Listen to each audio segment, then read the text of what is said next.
تیفسون تک پہنچ چکی تھیں، مگر خوش قسمتی سے کیسر روم داخلی سازشوں کا شکار ہو کر مارا گیا اور رومی فوجیں واپس چلی گئیں۔ بہرام کا 293 عیسوی میں انتقال ہو گیا تو اس کے بعد اس کا بیٹا بہرام سوم حکمران بنا۔ اس کی حکومت محض 4 ماہ تک قائم رہی۔ اس کے بعد شاپور اول کا بیٹا اور بہرام سوم کا بھائی نرسی ساسانی حکمران بنا۔ 297 عیسوی میں رومیوں نے ساسانی سلطنت پر حملہ کر دیا، ایرانیوں کو شکست ہوئی اور نرسی زخمی ہو گیا۔ خاندان کے تمام لوگ گرفتار ہو گئے۔ آخر نرسی کو اپنے 5 صوبے رومیوں کو دینے پڑے۔ اس شکست کے بعد نرسی 301 عیسوی میں تخت سے دستبردار ہو گیا اور اس کا بیٹا ہرمز دوم تخت نشین ہوا۔ اس کے دور میں عربوں نے ایران پر حملے شروع کر دیے۔ ایک حملے میں ہرمز دوم مارا گیا تو اس کا بیٹا آذر نرسی چند ماہ کے لیے حکمران بنا اور محلاتی سازشوں کا شکار ہو کر قتل کر دیا گیا۔ اس کے بعد 310 عیسوی میں شاپور دوم حکمران بنا۔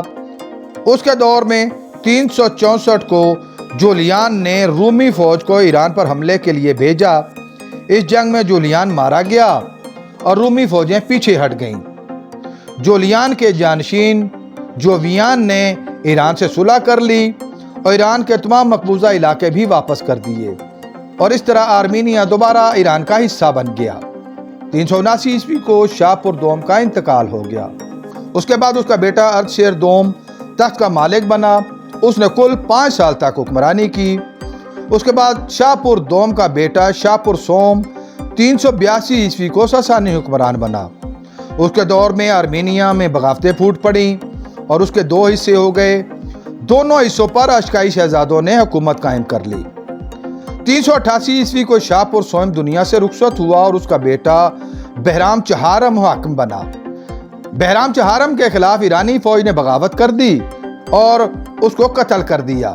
اس کے بعد شاپور کے بیٹے یزدگرد اول کو تخت پر بٹھا دیا گیا۔ یزدگرد نے اپنے اجداد کی پالیسیوں کے خلاف رومن سلطنت کے ساتھ دوستانہ تعلقات قائم کر لیے۔ 420 عیسوی کو یزدگرد اول کا انتقال ہو گیا اور اس کا بیٹا بہرام پنجم اقتدار کا حقدار ٹھہرا۔ اس کی پرورش ایک عرب سردار کے گھر ہوئی تھی۔ یزدگرد کی موت کے وقت بہرام پنجم ایران میں نہیں تھا، اس لیے امرائے سلطنت نے اس کے بھائی شاپور کو تخت پر بٹھانے کی کوشش کی، مگر اسی وقت بہرام ایران پہنچ گیا اور اس نے اقتدار حاصل کر لیا۔ اسے بہرام گور کے نام سے بھی یاد کیا جاتا ہے۔ بہرام گور کے دور میں انہوں نے ایران پر حملہ کر دیا۔ بہرام گور نے ڈٹ کر مقابلہ کیا اور ان کو شکست دی۔ بہرام گور کا 440 میں انتقال ہو گیا۔ اس کے بعد اس کا بیٹا یزدگرد دوم تخت نشین ہوا۔ اس نے عیسائیوں پر سختیاں شروع کر دیں، جس کی وجہ سے رومیوں نے ایران پر حملہ کر دیا، مگر شکست کے بعد ان کو ایران سے صلح کرنا پڑی۔ 457 عیسوی میں یزدگرد دوم کے انتقال کے بعد اس کے دونوں بیٹوں ہرمز سوم اور فیروز اول کے درمیان اقتدار کی جنگ شروع ہو گئی۔ اس وقت فیروز سیستان میں تھا اور ہرمز کو حکومت بنانے کا موقع مل گیا، مگر 2 سال بعد ہی 459 عیسوی میں فیروز نے حملہ کر کے اپنے بھائی ہرمز کو قتل کر کے اقتدار پر قبضہ کر لیا، مگر فیروز کو سکون سے حکومت کرنے کا موقع نہ ملا۔ 483 عیسوی میں انہوں نے بلخ کے علاقے پر حملہ کر دیا اور فیروز اول سے جنگ ہوئی، جس میں فیروز مارا گیا۔ اس کے بعد یزدگرد دوم کا تیسرا بیٹا بلاش اقتدار کا مالک ہوا۔ اسے آرمینیا کے ساتھ جنگ میں شکست ہوئی۔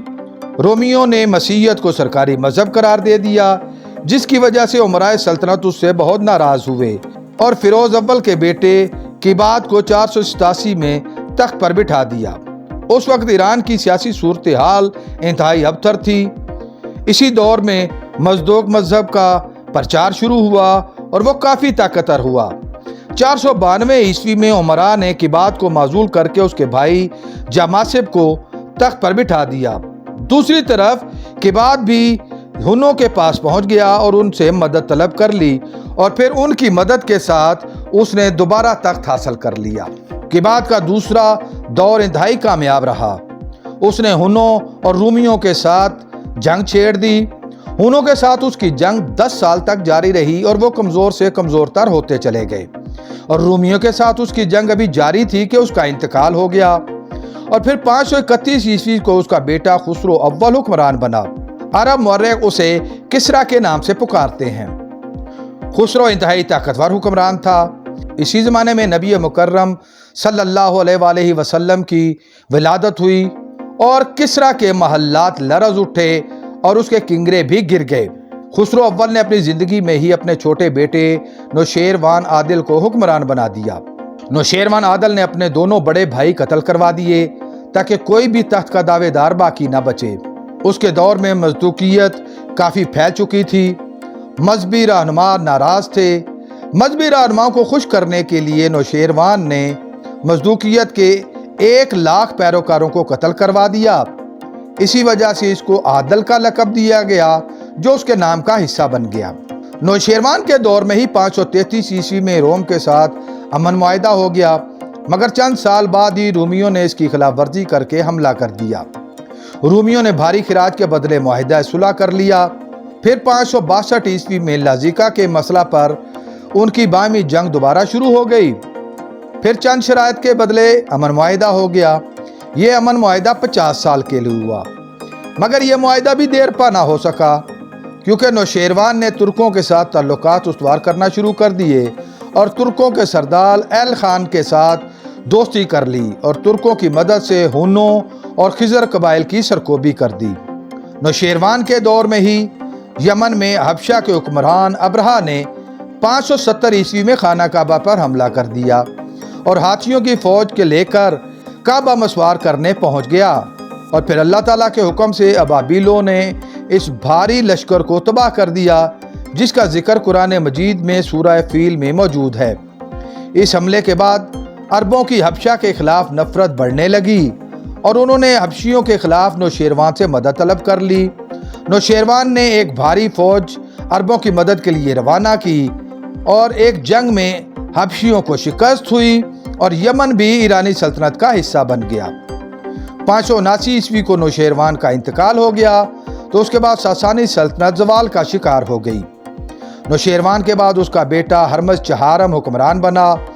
اس کے بعد 590 میں خسرو پرویز، جسے خسرو ثانی بھی کہا جاتا ہے، تخت نشین ہوا۔ کیونکہ خسرو پرویز رومیوں کی مدد سے تخت نشین ہوا تھا، اس لیے ایران میں رومیوں کا اثر و رسوخ بڑھنے لگا۔ خسرو پرویز نے اپنے موسن کیسر روم مورس کی زندگی تک تو خاموشی اختیار رکھی، مگر اس کی وفات کے بعد 604 عیسوی میں اس نے روم پر حملہ کر دیا۔ اسی عرصہ میں اسلام مکہ سے مدینہ اور پھر پوری دنیا میں پھیل رہا تھا۔ نبی مکرم صلی اللہ علیہ وسلم نے ہجرت کے 6 سال میں 627 عیسوی کو خسرو پرویز کو قبول اسلام کی دعوت دینے کے لیے خط تحریر فرمایا۔ خسرو اس بات پر غصے میں آ گیا کہ اس کے نام سے پہلے نبی مکرم کا نام خط میں کیوں لکھا ہے۔ اس نے آپ صلی اللہ علیہ وسلم کا نامہ مبارک پھاڑ کر ٹکڑے ٹکڑے کر دیا اور یمن کے حاکم کو حکم دیا کہ آپ صلی اللہ علیہ وسلم کو اس کے دربار میں پیش کیا جائے۔ حکم کی تعمیل میں یمن کے حکمران نے 2 اہلکار مدینہ بھیجے، مگر اللہ کا کرنا یہ ہوا کہ اسی رات ہی خسرو کے بیٹے شیرویہ نے محل کے اندر ہی اپنے باپ خسرو پرویز کا سر قلم کر کے اسے قتل کر دیا اور خود تخت پر بیٹھ گیا۔ خسرو پرویز کے قتل کی خبر بھی صبح نبی مکرم صلی اللہ علیہ وسلم نے دی۔